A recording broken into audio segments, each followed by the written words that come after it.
My parents took my $200,000 inheritance to fund my brother's wedding. So I cut contact, built a business, and now they're begging me to pay their medical bills. If this story has your heart already, take 1 second to subscribe, and tell us in the comments where you're watching from so we can welcome you properly. I was sitting in my cramped studio apartment, staring at bank statements that made my stomach churn when my phone buzzed. Mom's name flashed across the screen. Shayla, honey, we need to talk about something important. Her voice had that sugary coating she used when she wanted something. I should have known right then. My grandmother had passed 6 months earlier, leaving me her life savings, $200,000. She'd worked double shifts at the hospital for 40 years, saved every penny, and explicitly stated in her will that the money was for me. Your education, your future, baby girl, she'd whispered during our last visit, her frail hands gripping mine. What's going on, Mom? I asked, already feeling uneasy. There was a pause, then Dad's voice joined the call. Your brother Marcus is getting married. We're so excited and we found the perfect venue. My chest tightened. That's great, but what does this have to? The thing is, Mom interrupted, her voice losing its sweetness, the wedding costs more than we anticipated. Almost $200,000 with everything Keisha wants. The venue, the dress, the destination rehearsal dinner in Turks and Caicos. My blood ran cold. You're not asking what I think you're asking. Dad cleared his throat. We already transferred the money from your inheritance account. We're your parents, we're co-signers and Marcus's family. You'd want to help your brother, wouldn't you? The room spun. They'd stolen my grandmother's gift. My future, without even asking. You what? I screamed into the phone, my hands shaking so violently I nearly dropped it. My neighbors probably heard me through the thin walls, but I didn't care. Shayla, don't be dramatic, Mom said, her voice hardening. Family helps family. Your grandmother would have wanted this. That lie made me see red. Grandma Rose had specifically told my parents she was leaving everything to me because, in her words, those boys already got everything they needed from you. My grandbaby's gonna make something of herself. I'd overheard her say it at Christmas dinner 2 years ago, when she thought I was in the bathroom. I saw the will, Mom. Grandma left that money to me. You had no right. We have every right, Dad interjected. We raised you, fed you, clothed you. Consider this repayment. Besides, you're only 24. You don't need that kind of money yet. Marcus is starting a family. The audacity was suffocating. I thought about Marcus, my golden child brother, who'd gotten a brand new car for his 16th birthday while I worked part-time at Target to afford my used Honda. Who'd had his college fully paid for while I graduated with $60,000 in student loans. I'm getting a lawyer, I said coldly. Mom laughed, actually laughed. With what money? You can barely afford rent. Be reasonable, Shayla. Come to the wedding, smile for the pictures, and stop being selfish. The line went dead. I sat there, tears streaming down my face, and made a decision that would change everything. Attorney Jennifer Washington's office smelled like leather and old books. She was a black woman in her 50s with silver locks and sharp eyes that missed nothing. I'd found her through frantic Googling at 2 a.m., reading reviews from people who'd fought their own family battles. Tell me everything, she said, sliding a box of tissues across her mahogany desk. I laid out the whole story. The will, my grandmother's explicit instructions, my parents' names on the account as co-signers from when I was 18, the unauthorized transfer. Jennifer took meticulous notes, her expression growing darker. Did you authorize this transfer? Absolutely not. I didn't even know until after. She leaned back, steepling her fingers. Here's the situation. Legally, because they were co-signers, the bank considers them authorized users. However, your grandmothers will specifically designated you as the sole beneficiary. Your parents executing the transfer for their own benefit, not yours, constitutes a breach of fiduciary duty and possibly theft. Hope flickered in my chest for the first time in days. Can we get it back? We can try. But Shayla, I need you to understand something.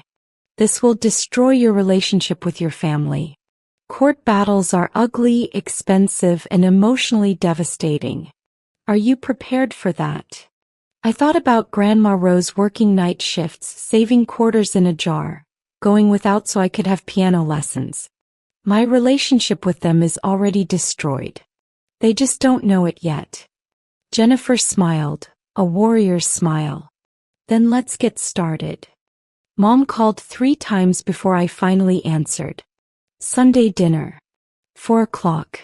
Don't be late. Her tone left no room for argument. It was the same voice she'd used throughout my childhood, the one that demanded obedience. I showed up, but not alone. Jennifer had advised documenting everything, so I had my phone recording in my pocket and a folder of legal documents in my bag. The smell of fried chicken and collard greens hit me as I walked through the door of my childhood home, but my stomach was too twisted to feel hungry. Marcus was there with Keisha, his fiancée, showing off pictures of wedding venues on her phone. She had the gall to squeal when she saw me. Shayla, you're going to love the venue. It's this gorgeous plantation estate with a plantation. I interrupted, my voice flat. You're using my inheritance money to get married on a plantation? The room went silent. Keisha's smile faltered. It's been renovated. Very tasteful. Marcus shot me a warning look. Don't start, Shay. Don't start. I pulled out my phone, stopping the recording, and opened my emails. I'm starting, Marcus. I'm starting a lawsuit. I slid printed papers across the dining table. The official notice of legal action against our parents for conversion of inheritance funds. Mom's face went from confusion to rage in seconds. You're suing us? Your own family. You stole from me. From Grandma Rose's memory. Dad stood up, his chair scraping loudly. Get out of this house. Right now. Gladly, I said, heading for the door. See you in court. Marcus posted on Facebook the next morning. I saw it because my cousin Tia sent me screenshots with a string of shocked emojis. Some people value money over family. Sad to see my own sister try to ruin my wedding because she's jealous. Praying for her bitter heart. The post had 63 likes and 47 comments, mostly from relatives I barely knew, calling me selfish, ungrateful, a money-hungry Jezebel. My Aunt Cheryl wrote, "Your poor mama.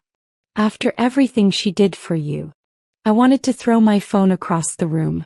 Instead, I did something that would either vindicate me or make things infinitely worse. I posted the will. All of it.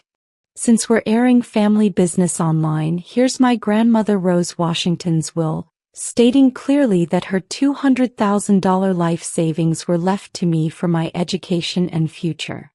My parents transferred this money without my knowledge or permission to fund a wedding at a plantation. I didn't choose lawyers, they chose theft. Praying for clarity. I attached the legal documents, the bank statements showing the unauthorized transfer. Everything. The tide turned within hours. Grandma Rose's church friends started commenting. Rose was specific about this. I was there when she talked about making sure Shayla got her money. My grandmother's best friend Miss Pearl wrote, Marcus already got his college paid for. Rose wanted Shayla to have a fair chance.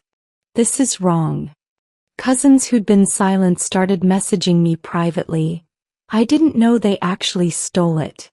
That's messed up. But the family was split down the middle now, battle lines drawn, and Thanksgiving was going to be absolutely brutal. Jennifer had prepared me, but nothing could have readied me for sitting across from my mother in that sterile conference room, a court reporter typing every word. Mom wore her church clothes, the navy dress she saved for important occasions, pearl earrings Grandma Rose had given her. The irony wasn't lost on me. My parents' lawyer, a bored-looking white man named Patterson, started with softball questions. Where did I live? What was my relationship with my grandmother like? Then he went for the jugular. Isn't it true that your parents provided for you your entire life? They did what parents are supposed to do, yes. And didn't your grandmother also give gifts to your brother? Small amounts. Nothing like this. The will was specific. Mom's lawyer leaned forward. Your parents sacrificed significantly to raise you. Don't you think they deserve some compensation? Jennifer objected before I could explode. Counselor, raising a child isn't a loan expecting repayment. And we're not here to discuss parenting. We're here because Ms. Washington's inheritance was converted without authorization. Patterson turned to my mother. Mrs. Washington, why did you transfer the funds? Mom dabbed her eyes with a tissue and I recognized the performance immediately. My son was getting married. It was supposed to bring the family together. I thought Shayla would understand being family and all. Did you ask her permission? Her silence spoke volumes. Mrs. Washington? We're her parents. We didn't think we needed permission.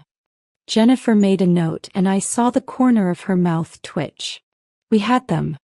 The wedding invitation arrived 3 weeks later, stuffed in my mailbox like nothing had happened. Marcus Washington and Keisha Thomas request the honor of your presence. I stared at the embossed lettering, the expensive cardstock, and felt something inside me snap completely. This wasn't just about money anymore. It was about respect, boundaries, and the fact that they genuinely believed I'd show up and smile while they celebrated with my stolen inheritance. I called Marcus directly. You've got some nerve, I said when he answered. Hey, come on. Mom said you'd calm down. Let's move past this. Move past? Are you insane? My voice cracked. You're getting married with money that was supposed to pay off my student loans, help me start a business, give me the future Grandma Rose wanted for me. And you want me to come celebrate. It's already spent, Shayla. The deposits are non-refundable. What do you want us to do? Cancel the wedding? Marcus's voice had an edge now. You're being vindictive. This isn't who you are. You don't know who I am anymore, Marcus. You never bothered to find out. I was always just the sister who was supposed to be grateful for your leftovers. That's not fair. What's not fair is that I worked 3 jobs through college while you partied on Mom and Dad's dime. What's not fair is stealing someone's inheritance and calling them selfish for wanting it back. I heard Keisha's voice in the background, then Marcus sighed. You're not invited anymore anyway. Mom already removed you from the guest list. The line went dead. I cried for an hour, then I started planning my revenge. Not through anger but through success. I threw myself into work with a fury I didn't know I possessed. My day job at the marketing firm became a launching pad. I started taking freelance clients at night, building websites and social media strategies for small Black-owned businesses who couldn't afford big agencies. I worked until 2 a.m. most nights, fueled by coffee and spite. My studio apartment became my office, my sanctuary, my war room. 6 months after the lawsuit started, I had 15 regular clients and enough income to quit my day job. Shayla Washington Creative Agency was born on a Tuesday in March. I registered the LLC, designed the logo myself, and cried when I saw it officially filed. Grandma Rose would have been so proud. My first major client was a Black woman named Simone who owned 3 hair salons. She'd seen my work online and tracked me down. My daughter followed your story on Facebook, she said during our first meeting. She said you were a fighter. I respect that. The contract was worth $40,000, more than I'd made in a year at my old job. I won't let you down, I promised. I know you won't, baby. Women like us, we don't get success handed to us. We built it from nothing with blood and tears. Simone became more than a client. She became a mentor, introducing me to her network of Black entrepreneurs. My business grew through word of mouth, through late nights and early mornings, through sheer determination to prove I didn't need my family's stolen money to succeed. By Marcus's wedding day, which I spent working on a campaign launch, I had 23 clients and had made $80,000 in 6 months. I posted a picture of my new office space with the caption, "Built by me for me with nobody's stolen inheritance." 14 months after filing the lawsuit, we stood in court. Judge Marianne Hendricks, a no-nonsense Black woman in her 60s, reviewed the documents with careful attention. My parents sat with their lawyer, looking older, somehow tired. Marcus and Keisha weren't there. The wedding had happened 3 months prior and they were busy with married life, according to Mom's terse text. The courtroom smelled like old wood and anxiety. My leg bounced nervously until Jennifer placed a steady hand on my arm. In the matter of Washington versus Washington and Washington, Judge Hendricks began, peering over her reading glasses. The court has reviewed all submitted evidence, depositions, and arguments. The facts are clear. Rose Washington's will explicitly designated her granddaughter, Shayla Washington, as the sole beneficiary of her estate. While the defendants maintained signatory authority on the account, their transfer of funds for personal use, specifically financing a wedding, constitutes conversion of inheritance assets. I held my breath. Mom grabbed Dad's hand. The defendants are hereby ordered to return the full sum of $200,000 to the plaintiff within 60 days, plus legal fees and court costs totaling $37,000. Additionally, I'm awarding Ms. Washington punitive damages of $25,000 for the emotional distress and breach of fiduciary duty. This case represents a profound violation of trust within a family structure. Judge Hendricks looked directly at my parents.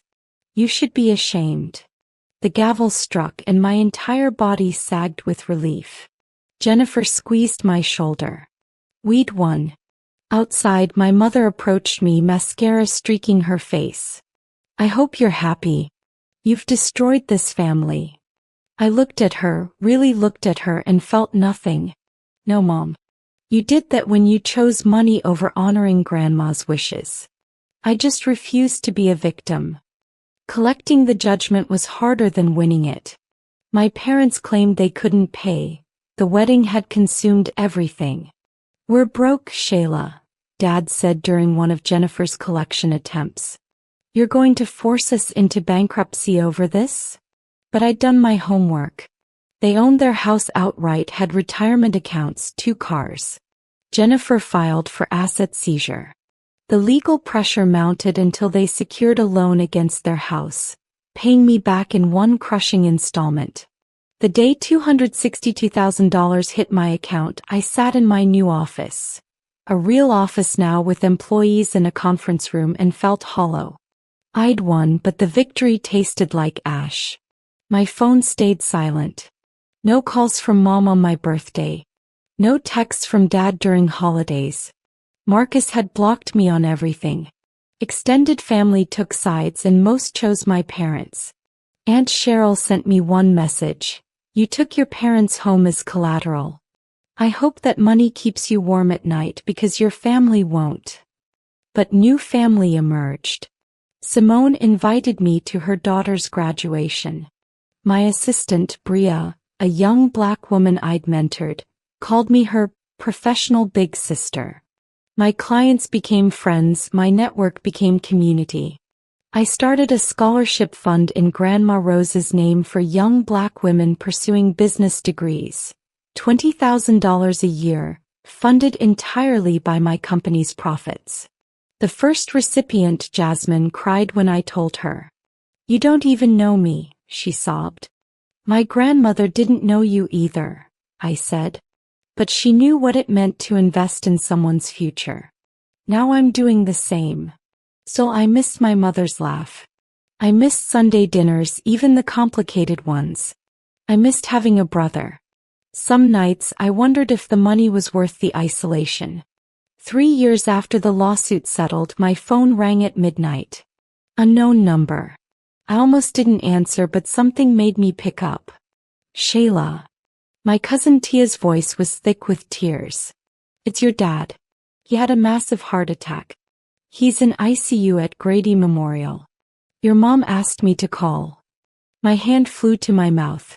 Is he? He's alive, but it's bad. Triple bypass surgery tomorrow morning. Your mom's a mess. I drove to the hospital in my pajamas, my heart hammering against my ribs. 3 years of silence, and suddenly I was terrified of losing him. The ICU waiting room was filled with family I hadn't seen since the lawsuit. Conversations stopped when I walked in. Marcus stood up, his face a mask of exhaustion and barely contained rage. What are you doing here? He's my father, Marcus. You sued him. You took their house money. You broke Mom's heart and the stress probably caused. That's enough. Mom's voice cut through the room like a knife. She looked older, grayer, worn down by years I'd missed. Both of you stop. I don't have the energy for this. She looked at me, her eyes red-rimmed. He's in surgery now. 6 hours, they said. I sat in a corner, separate from everyone, scrolling through my phone to avoid the stares. Bria texted, "You need me to come?" I responded, "No. Just pray." As dawn broke through the waiting room windows, the surgeon emerged. The surgery went well. He'll need extensive recovery and cardiac rehabilitation, but he should make a full recovery. The room collectively exhaled. Mom started crying, the ugly, grateful kind of crying. And despite everything, I cried too. Dad looked small in the hospital bed, tubes and wires connecting him to machines that beeped steadily. I stood in the doorway of his room for a full minute before entering. He was asleep, his chest rising and falling with mechanical assistance. Mom sat beside him, holding his hand, looking fragile in a way I'd never seen. "You can come in," she said without turning around. I approached slowly, like I was approaching a wild animal. "How is he?"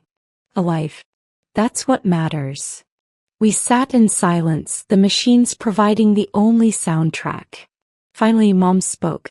"I need to ask you something, and before you answer, know that your father would kill me if he knew I was doing this." Her voice broke. "The medical bills are already over $100,000. Insurance covers some, but the rehabilitation, the medications, the follow-up surgeries he'll need, we can't afford it. We're drowning, Shayla."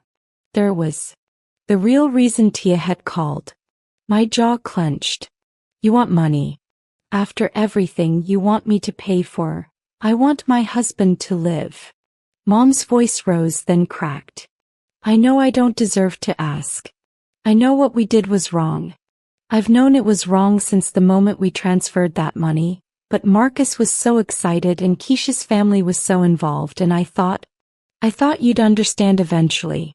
I was wrong. Your grandmother trusted me to do right by her wishes, and I betrayed you both." It was the first time she'd admitted fault. I looked at my father, unconscious and vulnerable, and felt 3 years of anger warring with 24 years of love. "I need time to think," I said, standing to leave. Mom grabbed my hand. "Please, baby. I'm begging you. I'll do anything." I didn't answer for 2 weeks. Dad recovered enough to come home and the bills kept mounting. Mom sent me texts with medical invoices attached, each one a silent plea. Marcus called once, his voice cold. "If you let him die because you're petty about money, you're worse than we ever were." That call almost made me refuse on principle. But then I visited Grandma Rose's grave. I hadn't been since the lawsuit, too angry at the mess her death had created. I sat in the grass, tracing her name on the headstone. "What would you want me to do?" I asked the wind. I remembered her hands, weathered from years of nursing work, always so gentle when she braided my hair. "Baby girl," she told me once, "being strong doesn't mean being hard. It means knowing when to bend and when to stand tall." I made my decision. Called Mom. "I'll pay the medical bills. All of them." Her sob of relief was immediate. "But there are conditions. First, you and Dad start therapy, real therapy about boundaries and favoritism. Second, Marcus apologizes. A real apology acknowledging what was taken from me. Third, this doesn't fix everything. We're not suddenly a happy family again. We rebuild slowly or not at all. Anything." Yes. "Thank you, Shayla. Thank you." The money I transferred, $147,000 in medical expenses, hurt less than I expected. My business was thriving, bringing in $500,000 a year now. I'd bought my own house, had 30 employees, and just signed a contract with a Fortune 500 company. Grandma Rose's money had been the foundation, but I'd built the empire myself. Marcus's apology came via email, stiff and clearly written under duress, but it was something. We had coffee 3 months later. Awkward, painful, but a start. Dad cried when he first saw me after coming home, whispering, "I'm sorry," over and over. Mom kept her distance, respectful of my boundaries, slowly earning back trust through actions, not words. I never forgot what they did, but I learned to forgive, not for them but for me. Because carrying that anger was exhausting, and Grandma Rose had taught me better. Today I'm 32. My company just opened a second office. The scholarship fund has helped 47 students. My relationship with my family is cordial, careful, forever changed. Some days I still feel the sting of betrayal. But most days I feel powerful. Because they tried to take my future and instead I built one they could never have imagined. That's the real inheritance Grandma Rose gave me. Not money, but the strength to rise when the world tries to bury you. And nobody, not even family, can steal that.